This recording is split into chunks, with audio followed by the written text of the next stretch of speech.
Guys আগত video' দুটা চাই লওক তাৰে পিছত কৈ আছো। বিনি দুচকু ৰাতি দেখা পালো তোমাৰ ছবি নীলা গোপনে আহি ইয়াৰ ওচৰত তুমি যে মোৰ মৰম নৰৰে কেঁচা আমি অহা অলপ পাহৰিছো মায়াবিনী দয়াবিনী রাতের বুকু তোমাক পালো সপনতে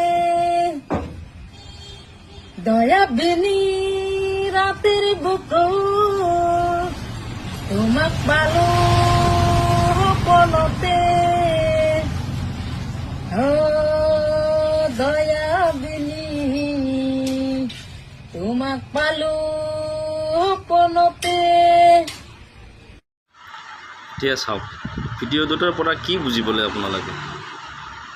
কেইটামান অসমত বনৰী জহৰীটো আছে, তাৰে লগতে কেইটামান মহাপণ্ডিতো ওলাইছে আৰু সেই পণ্ডিত কেইটাৰ চিন্তাধাৰা হ'ল এই প্ৰথম ভিডিঅ'টো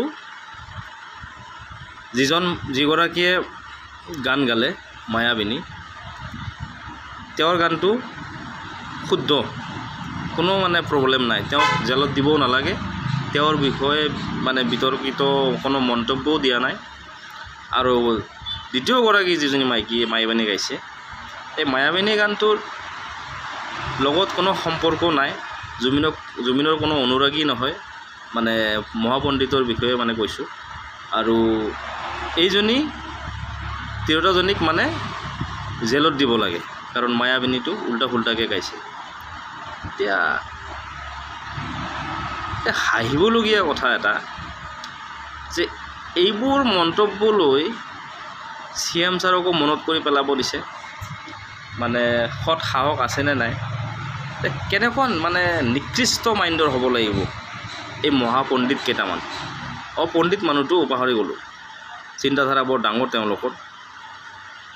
তো অকল তেওঁলোকৰ টাৰ্গেট হৈছে মুছলমান হয়, মিয়া মানুহ হয়, আৰু এইটো কাৰণে দোষ থাকক নাথাকক সেইবোৰ নাচায়, অকল তেওঁলোকক তুচ্ছ তাচ্ছিল্য কৰাৰ এটা ভেকু ভাওনা দেখুৱাই এটা কথা আগতে কৈছিলোঁ, এই নিজৰ আইডিটো ফলোৱাৰ্ছ ভিউৱাৰ্ছ বঢ়াবলৈ চেষ্টা কৰে।